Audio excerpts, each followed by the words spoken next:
నమస్తే, welcome to స్వతంత్ర. నేను నిత్య శ్రీనివాస్. మార్నింగ్ ఎడిషన్లో హెడ్లైన్స్ చూద్దాం. బడ్జెట్ కు ముందు కేంద్ర కేబినెట్ భేటీ. లోక్సభలో బడ్జెట్ ను ప్రవేశపెట్టనున్న నిర్మలా సీతారామన్.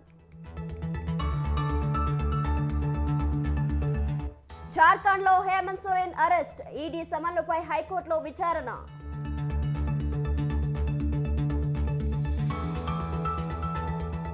ఢిల్లీ సీఎం కేజ్రీవాల్ కు 5వ సమన్లు. ఫిబ్రవరి 2న హాజరు కావాలన్న ఈడీ.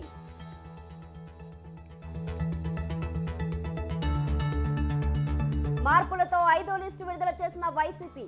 4 లోక్సభ 3 అసెంబ్లీ నియోజకవర్గాలకు ఇన్ఛార్జ్ల ప్రకటన. నేడు ఢిల్లీకి ఏపీ కాంగ్రెస్ నేతల బృందం. అధిష్టానం పెద్దలతో భేటీ.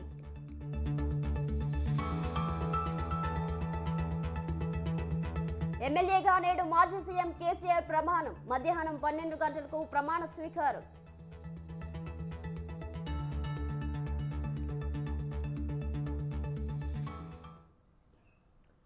మార్నింగ్ ఎడిషన్లో డీటెయిల్స్ చూసుకుంటే, భూ కుంభకోణానికి సంబంధించిన మనీ లాండరింగ్ కేసులో విచారణను ఎదుర్కొంటున్న జార్ఖండ్ ముఖ్యమంత్రి హేమంత్ సోరెన్ రాజీనామా చేశారు. ఆయన స్థానంలో జార్ఖండ్ ముక్తి మోర్చా సీనియర్ నేత, రవాణా శాఖ మంత్రి చంపై సోరెన్ను జేఎంఎం సంకీర్ణ శాసనసభాపక్ష నేతగా ఎమ్మెల్యేలు ఎన్నుకున్నారు. దీంతో కొత్త ముఖ్యమంత్రిగా ఆయన బాధ్యతలు చేపట్టనున్నారు. అంతకుముందు కీలక పరిణామాలు చోటు చేసుకున్నాయి. ఎన్ఫోర్స్మెంట్ డైరెక్టరేట్ హేమంత్ సోరెన్ నివాసానికి చేరుకుని 7 గంటలకు పైగా ప్రశ్నించింది. ఆ తర్వాత ఆయనను అరెస్ట్ చేసింది. విచారణ, అరెస్ట్ నేపథ్యంలో రాంచీలో కట్టుదిట్టమైన భద్రతా ఏర్పాట్లు చేశారు. తొలుత సోరెన్ భార్య కల్పనా సోరెన్ను ముఖ్యమంత్రిని చేస్తారని ఊహాగానాలు వచ్చాయి. అయితే దీనిపై కుటుంబంలోనే విభేదాలు తలెత్తడంతో చివరకు పార్టీ సీనియర్ నేత చంపాపై సోరెన్ను ముఖ్యమంత్రిని చేయాలని నిర్ణయించినట్లు తెలుస్తోంది. కల్పనా సోరెన్ ముఖ్యమంత్రి కాకుండా తోటి కోడలు సీతా సోరెన్ ఆడుపులు వేసినట్లు సమాచారం.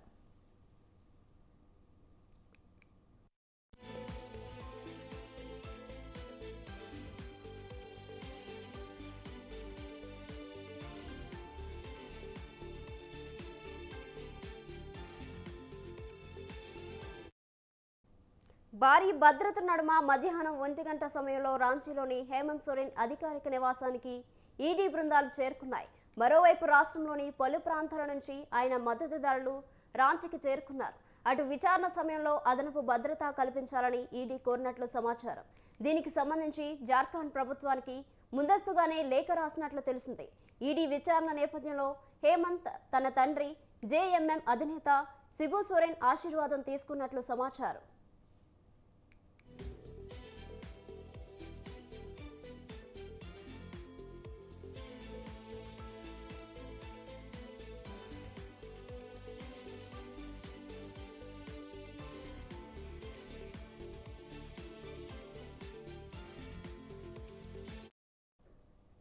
హేమంత్ ను ఈడీ అధికారులు 7 గంటలకు పైగా ప్రశ్నించారు. మొత్తం 15 ప్రశ్నలను సంధించగా ఆయన సమాధానాలు ఇవ్వలేదని తెలిసింది. ఆ తర్వాత ఆయనను కస్టడీలోకి తీసుకున్నారని జేఎంఎం ఎంపీ మహువా ముషి తెలిపారు. రాత్రి హేమంత్ ను ఆయన ఇంటి నుంచి ఈడీ కార్యాలయానికి తరలించారు. ఆ తర్వాత అరెస్ట్ చేసినట్లు ఈడీ అధికారులు ప్రకటించారు. మరోవైపు హేమంత్ రాజీనామాను గవర్నర్ సిపి రాధాకృష్ణన్ ఆమోదించారు.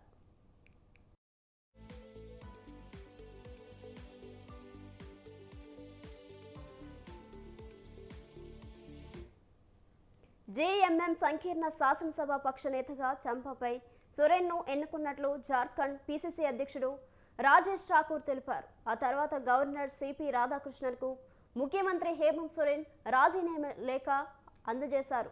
తమకు 47 మంది ఎమ్మెల్యేల మద్దతు ఉందని చెప్పారు. చంపాపై సోరెన్ ప్రస్తుతం రవాణా శాఖ మంత్రిగా ఉన్నారు. సిరికెల అసెంబ్లీ స్థానం నుంచి ఆయన ప్రాతినిధ్యం వహిస్తున్నారు. 1991 నుంచి 3 దశాబ్దాలుగా ఆయన ఎమ్మెల్యేగా ఉన్నారు. జేఎంఎం అధినేత శిబు సోరెన్ కు అత్యంత సన్నిహితుడు. 1956లో జీలోంగేరో గ్రామంలో చంపై సోరెన్ జన్మించారు. మెట్రిక్యులేషన్ చదివారు. ఆయనను 7 పిల్లలున్నారు. శిబు సోరెన్తో ఎటువంటి బంధుత్వం లేదు. మరోవైపు ఈడీ అధికారులపై హేమంత్ సోరెన్ పోలీస్ కేసు పెట్టారు. ఎస్సీ ఎస్టీ అట్రాసిటీ చట్టం కింద చర్యలు తీసుకోవాలని ఆయన ఫిర్యాదు చేశారు.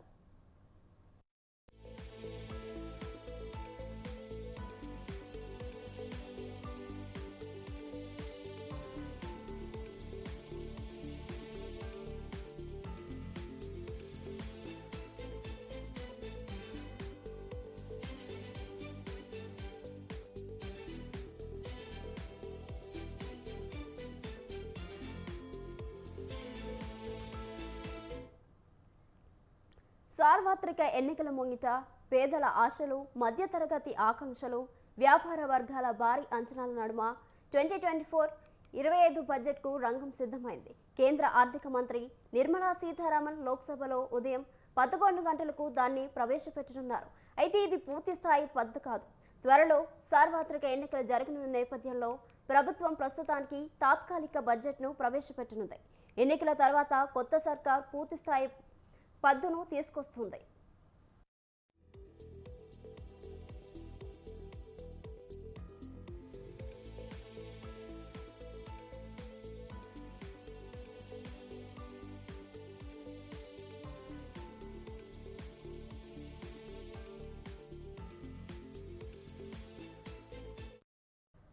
సాధారణంగా మధ్యంతర బడ్జెట్లో విధానపరమైన కీలక నిర్ణయాలేవీ ఉండవు. అయితే వరుసగా మూడోసారి ప్రభుత్వాన్ని ఏర్పాటు చేయాలని ఉవ్విలూరుతున్న మోదీ సర్కార్ రైతులు, మహిళలు సహా వివిధ వర్గాలను ప్రసన్నం చేసుకునేందుకు తాత్కాలిక పద్దులోనూ తాయిలాలు వర్షం కురిపించే అవకాశాలున్నాయి.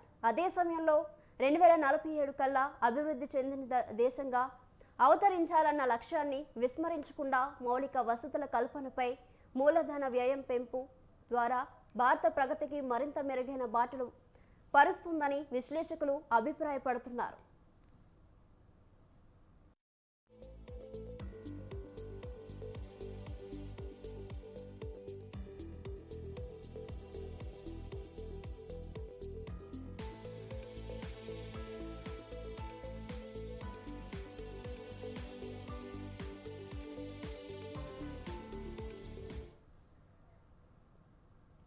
బడ్జెట్ను నిర్మలా సీతారామన్ ప్రవేశపెట్టనుండడం ఇది వరుసగా ఆరోసారి. మోదీ ప్రభుత్వం 2కు ఇదే చివరి పద్దు. గత 10 ఏళ్లలో తమ సర్కార్ సాధించిన విజయాలను తెలియజేస్తూ ఇకపై దేశాన్ని ఎలా ముందుకు తీసుకు వెళ్లాలనుకుంటున్నది సీతారామన్ తన బడ్జెట్ ప్రసంగంలో వివరించే అవకాశాలున్నాయి.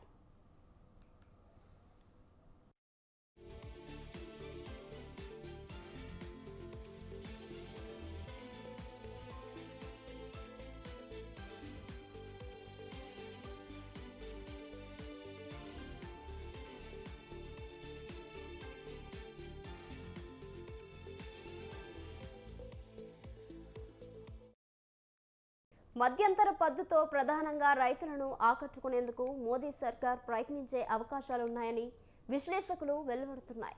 పీఎం కిసాన్ పథకం కింద రైతులకు ఏటా అందిస్తున్న పెట్టుబడి సాయం మొత్తాన్ని ఇప్పుడున్న 6,000 నుంచి 9,000కు పెంచొచ్చని జోరుగా ఊహాగానాలు వినిపిస్తున్నాయి. ఆయుష్మాన్ భారత్ కింద ప్రస్తుతం కల్పిస్తున్న 5 లక్షల ఆరోగ్య బీమా కవరేజీని 10 లక్షలకు పెంచుతూ ప్రకటన వెలువడొచ్చునని వార్తలు వస్తున్నాయి. సూర్యోదయ యోజన కింద 1 కోటి ఇళ్లపై రూఫ్ టాప్ సోలార్ ప్యానెళ్లను ఏర్పాటు చేయాలని కేంద్రం లక్ష్యిస్తోంది. అందుకోసం రాయితీలను పెంచే అవకాశాలున్నట్లు తెలుస్తుంది. మౌలిక వసతుల కల్పన, పర్యావరణ పరిరక్షణకు సంబంధించి ఇందులో కీలక ప్రకటనను ఆశించవచ్చు. ఎన్నికల వేళ ప్రజలను ఆకర్షించేందుకు పెట్రోల్, డీజిల్, వంట గ్యాస్ సిలిండర్ ధరలను తగ్గించే అవకాశాలున్నాయని పలువురు అభిప్రాయపడుతున్నారు. మరోవైపు సర్కార్ తమపై కరుణ చూపి ఆదాయపు పన్ను భారాన్ని తగ్గిస్తుందని ఉద్యోగ వర్గాలు ఆశిస్తున్నాయి.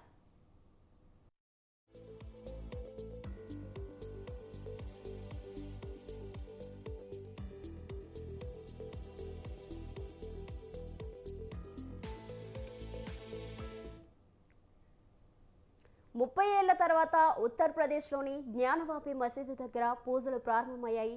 తెల్లవారుజాము నుంచే బేస్మెంట్లో పూజలు ప్రారంభమయ్యాయి. ముందుగా మందిరాన్ని శుభ్రపరిచిన పూజారులు ఆ తర్వాత జ్ఞానవాపిలోని శివలింగానికి పూజలు చేశారు.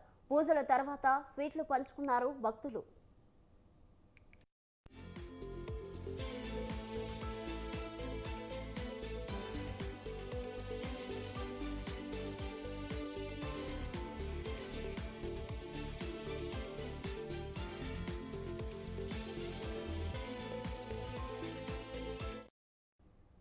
ఉత్తరప్రదేశ్లోని జ్ఞానవాపి మసీదు కేసు కీలక మలుపు తిరిగింది. ఈ ప్రార్థనా మందిరంలో సీలు వేసి ఉన్న భూగర్భ గృహంలో గల హిందూ దేవతల విగ్రహాలకు పూజలు చేసుకునేందుకు స్థానిక పూజారి కుటుంబానికి వారణాసి జిల్లా కోర్టు అనుమతి మంజూరు చేసింది. జిల్లా జడ్జ్ ఏకే విశ్వేష్ ఈ మేరకు ఆదేశాలు జారీ చేశారు. హిందూ వర్గ న్యాయవాది మదన్ మోహన్ యాదవ్ ఈ విషయాన్ని వెల్లడించారు.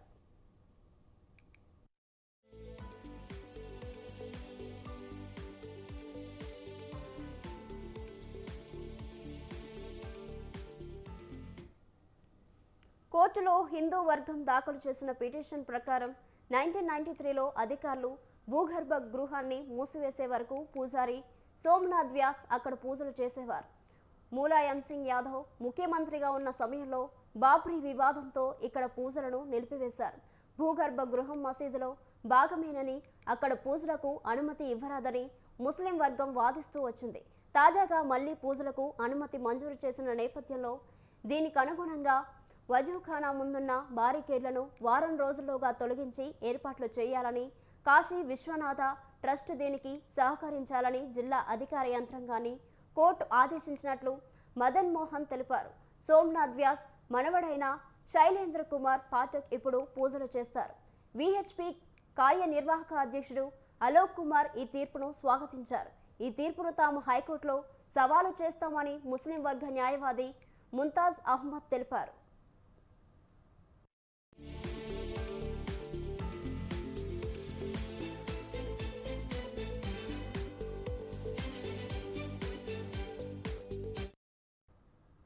వారణాసిలోని కాశీ విశ్వనాథ ఆలయం పక్కనే ఉన్న జ్ఞానవాపి మసీదు విషయంలో యాజమాన్య హక్కుల కోసం గత కొన్నేళ్లుగా న్యాయ పోరాటం జరుగుతుంది.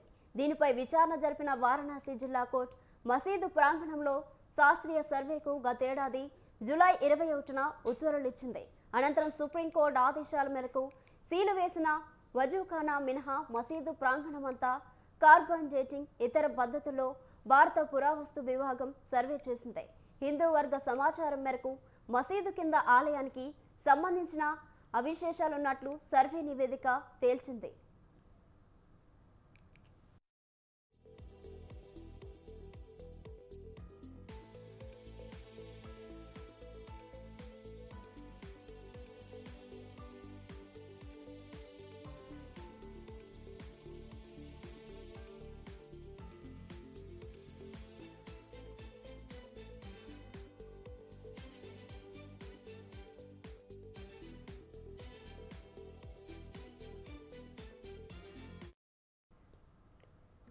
ఢిల్లీ సీఎం కేజ్రీవాల్కు ఈడీ మరోసారి సమన్లు జారీ చేసింది. ఢిల్లీ మద్యం పాలసీ కేసులో ఈడీ 5వ సమన్లు ఇచ్చింది. ఇప్పటి వరకు ఆయన ఈడీ ఎదుట విచారణకు హాజరు కాలేదు. లిక్కర్ కేసులో మొదటిసారి ఆయనకు నవంబర్ 2వ తేదీన సమన్లు ఇచ్చింది ఈడీ. ఆపై డిసెంబర్ 21న రెండోసారి, జనవరి 3వ తేదీన మూడోసారి, జనవరి 13వ తేదీన 4వసారి సమన్లు జారీ చేసింది. అయితే పార్టీ వ్యవహారాల పేరిట ఆయన విచారణకు డుమ్మా కొడుతూ వస్తున్నారు. తాజాగా 5వసారి జారీ చేసిన సమన్లలో ఫిబ్రవరి 2వ తేదీన తమ ఎదుట విచారణకు హాజరు కావాలని ఈడీ కోరింది. ఈసారి గనుక ఆయన హాజరు కాకుంటే అరెస్టు వారెంట్ కోసం ఈడీ కోర్టును ఆశ్రయించే అవకాశం ఉంది.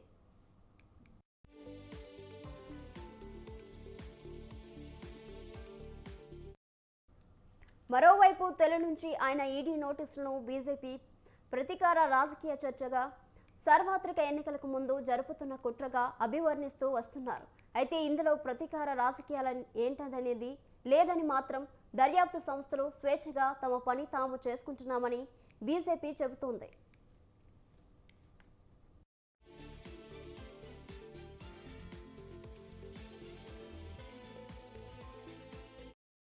బీఆర్ఎస్ అధినేత మాజీ ముఖ్యమంత్రి కేసీఆర్ ఇవాళ ఎమ్మెల్యేగా ప్రమాణ స్వీకారం చేయనున్నారు. ఇటీవల శాసనసభ ఎన్నికల్లో గజ్జల్ స్థానం నుంచి శాసనసభ్యుడిగా గెలుపొందిన తర్వాత ప్రమాదవశాత్తు తుంటి ఎముకకు గాయం కావడం, ఆపరేషన్ నిర్వహించడం తదితర కారణాలతో కేసీఆర్ ఎమ్మెల్యేగా ప్రమాణ స్వీకారం చేయలేదు. ఇవాళ మధ్యాహ్నం 12 గంటలకు అసెంబ్లీకి కేసీఆర్ చేరుకుంటారు. 12:45 శాసనసభాపతి కార్యాలయంలో ప్రమాణ స్వీకారం చేస్తారు. అనంతరం బీఆర్ఎస్ శాసనసభ పక్ష కార్యాలయంలో ప్రత్యేక పూజలు నిర్వహించి ప్రతిపక్ష నేతగా బాధ్యతలు స్వీకరిస్తారు. ఈ సందర్భంగా పార్టీ ఎమ్మెల్యేలు, ఎమ్మెల్సీలు హాజరయ్యే అవకాశాలున్నట్లు తెలుస్తోంది.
బీఆర్ఎస్ అధినేత మాజీ ముఖ్యమంత్రి కేసీఆర్ ఇవాళ ఎమ్మెల్యేగా ప్రమాణ స్వీకారం చేయనున్నారు. ఇటీవల శాసనసభ ఎన్నికల్లో గజ్వేల్ స్థానం నుంచి శాసనసభ్యుడిగా గెలుపొందిన తర్వాత ప్రమాదవశాత్తు తుంటి ఎముకకు గాయం కావడం, ఆపరేషన్ నిర్వహించడం తదితర కారణాలతో కేసీఆర్ ఎమ్మెల్యేగా ప్రమాణ స్వీకారం చేయలేదు. ఇవాళ మధ్యాహ్నం 12 గంటలకు అసెంబ్లీకి కేసీఆర్ చేరుకుంటారు. 12:45 శాసనసభాపతి కార్యాలయంలో ప్రమాణ స్వీకారం చేస్తారు. అనంతరం బీఆర్ఎస్ శాసనసభ పక్ష కార్యాలయంలో ప్రత్యేక పూజలు నిర్వహించి ప్రతిపక్ష నేతగా బాధ్యతలు స్వీకరిస్తారు. ఈ సందర్భంగా పార్టీ ఎమ్మెల్యేలు, ఎమ్మెల్సీలు హాజరయ్యే అవకాశాలున్నట్లు తెలుస్తోంది.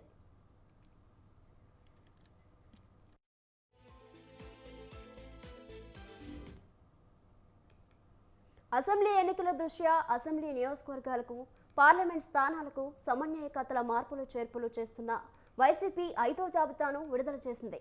తాడేపల్లిలోని పార్టీ కేంద్ర కార్యాలయంలో మంత్రి బొత్స సత్యనారాయణ, పార్టీ రాష్ట్ర కార్యదర్శి సజ్జల రామకృష్ణారెడ్డి ఇన్ఛార్జ్ల మార్పును ప్రకటించారు. 5వ విడతలో 4 ఎంపీ స్థానాలకు, 3 ఎమ్మెల్యే నియోజకవర్గాలకు ఇన్ఛార్జ్ల మార్పును ప్రకటించారు. నెల్లూరు టౌన్ ఎమ్మెల్యేగా ఉన్న పోలుపోయిన అనిల్ కుమార్ యాదవ్కు ప్రమోషన్ దక్కింది. నరసరావుపేట ఎంపీ అభ్యర్థిగా ఆయన పేరును ప్రకటించింది పార్టీ. తీవ్ర కసరత్తు తర్వాత అధికార వైసీపీ నియోజకవర్గ ఇన్ఛార్జ్ల 5వ జాబితాను ప్రకటించింది. సత్యవేడు ఎమ్మెల్యే అభ్యర్థిగా నోకతోటి రాజేష్, అవనిగడ్డ అభ్యర్థిగా సింహాద్రి చంద్రశేఖరరావు, అరకు అభ్యర్థిగా రేగా మత్స్యలింగం పేర్లను మంత్రి బొత్స సత్యనారాయణ ప్రకటించారు. కాకినాడ ఎంపీ అభ్యర్థిగా చలమలశెట్టి సునీల్, మచిలీపట్నం ఎంపీ అభ్యర్థి సింహాద్రి రమేష్ బాబు, నరసరావుపేట ఎంపీ అభ్యర్థిగా అనిల్ కుమార్ యాదవ్, తిరుపతి ఎంపీ అభ్యర్థిగా గురుమూర్తి పేర్లను ప్రకటించారు.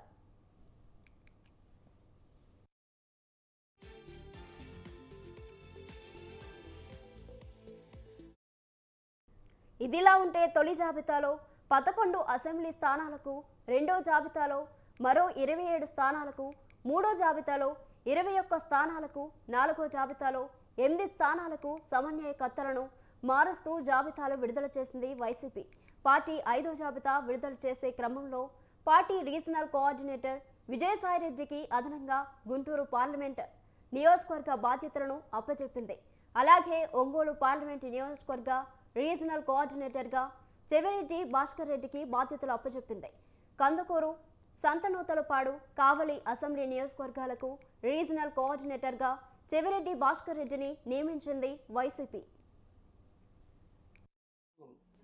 నియోజకవర్గానికి ఖమ్మం విజయరాజు, అలాగే రాయదుర్గంకి పెట్టు గోవిందరెడ్డి, దర్శి బూచేపల్లి శివప్రసాద్ రెడ్డి వారిని అక్కడ అభ్యర్థిగా నియమించడం జరిగింది. పోతులపట్టు మూత్రేవల సునీల్ కుమార్, చిత్తూరు విజయానందరెడ్డి, మదనపల్లి నిస్సార్ అహ్మద్.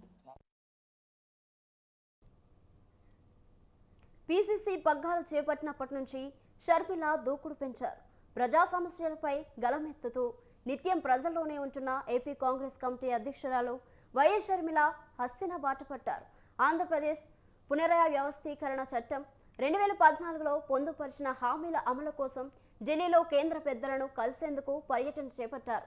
అలాగే తమ పోరాటానికి మద్దతు ఇవ్వాల్సిందిగా ఇతర జాతీయ పార్టీల నేతలను కూడా కలవనున్నారు. విభజన ఆంధ్రప్రదేశ్కు ఇచ్చిన హామీల అమలు, రాష్ట్రంలో తాజా పరిస్థితుల నేపథ్యంలో కేంద్రం జోక్యం చేసుకోవాల్సిన అంశాలపై జాతీయ స్థాయి నేతలకు వివరించాలని ఏపీ కాంగ్రెస్ నిర్ణయించింది.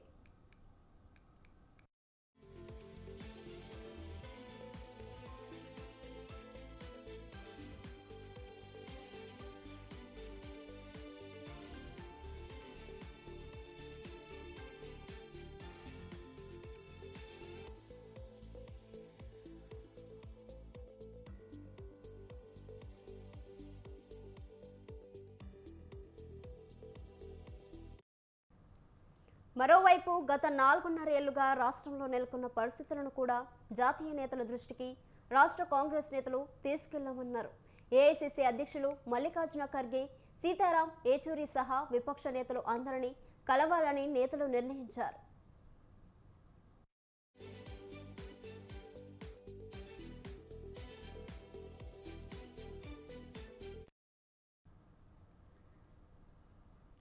జూబ్లీహిల్స్ చెక్ పోస్ట్ వద్ద ఆకస్మిక తనిఖీలు చేపట్టారు కమిషనర్ రోనాల్డ్ రోజ్.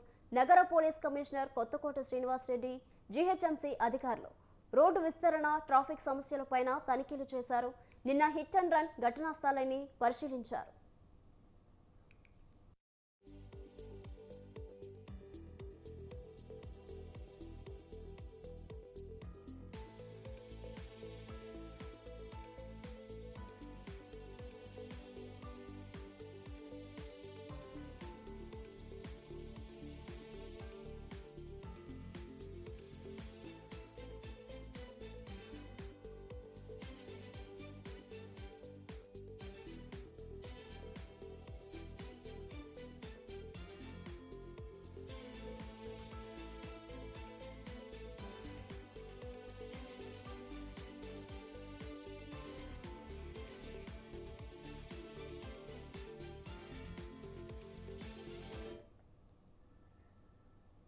ఛత్తీస్గఢ్లో మావోయిస్టులు నిర్మించిన బంకర్ను భద్రతా బలగాలు గుర్తించారు. బస్తర్ డివిజన్లో మావోయిస్టులు బంకర్లను నిర్మించి వినియోగిస్తున్న విషయం బయటపడింది. బస్తర్లో ఇలాంటివి ఉండొచ్చని భద్రతా బలగాలకు సమాచారం ఉంది కానీ ఇన్నేళ్లలో ఎన్నడూ ఒక్కదానిని కూడా గుర్తించలేకపోయారు. బీజాపూర్, దంతెవాడ జిల్లాల మధ్య ఇంద్రావతి నదీ తీరంలో మావోయిస్టులు ఏర్పాటు చేసిన మందు పాత్రలను గుర్తించేందుకు జిల్లా రిజర్వ్ గార్డ్, సిఆర్పిఎఫ్ బలగాలు గాలింపు చర్యలు చేపట్టాయి. ఈ సందర్భంగా బీజాపూర్ జిల్లాలోని తోడోపాట్, ఉప్పారి గ్రామ సమీప అడవిలో ఈ బంకర్ను భద్రతా బలగాలు గుర్తించాయని దంతెవాడ అదనపు ఎస్పీ బర్మన్ చెప్పారు. ఈ సొరంగం 130 మీటర్ల పొడవు, 6 అడుగుల లోతు, 3 అడుగుల వెడల్పుతో ఉంది. బంకర్ కనపడకుండా ప్రవేశ మార్గాన్ని మట్టితో కూడిన కర్రలను కప్పి వాటిపైన చెట్ల పొదలను పరిచారు. మావోలు డంపింగ్ ప్రాంతంగాను దీనిని వినియోగించినట్లు భద్రతా బలగాలు గుర్తించాయి. జనవరి 9న మావోయిస్టుల తెలంగాణ రాష్ట్ర కార్యదర్శిని ఎన్నుకున్నారు. మైదాన ప్రాంతంలో సమావేశం ఏర్పాటు చేస్తే డ్రోన్ల సాయంతో జాడ కనిపెట్టే అవకాశం ఉండడంతో ఇటీవలే ఈ బంకర్ నిర్మించి సమావేశం జరిపి ఉంటారని భద్రతా బలగాలు భావిస్తున్నాయి. ఇంద్రావతి నడి ఒడ్డున ఏర్పాటు చేసిన ఈ బంకర్లో 100 మంది మావోయిస్టులు ఆయుధాలతో సహా దాక్కునేందుకు వీలుగా ఉంది. ఇలాంటి బంకర్లు ఛత్తీస్గఢ్ అడవుల్లో మరిన్ని ఉండొచ్చని భావిస్తున్న పోలీసులు వాటిని గుర్తించేందుకు అడవుల్లో సోదాలు గాలింపు ముమ్మరం చేశారు. అబోజ్మడ్ అడవుల్లో ఇలాంటివి ఎన్ని బంకర్లు ఉన్నాయి, ఎక్కడ ఉన్నాయి అనే అంశాలపై భద్రతా దళాలకు కొత్త సవాల్గా మారినట్టయింది. వచ్చే వేసవిలో విస్తృతంగా కూంబింగ్ చేపట్టేందుకు యాక్షన్ ప్లాన్ సిద్ధం చేసుకున్న భద్రతా దళాలకు కనిపించని బంకర్లతో మరిన్ని చిక్కులు వచ్చిపడే అవకాశం ఉంది.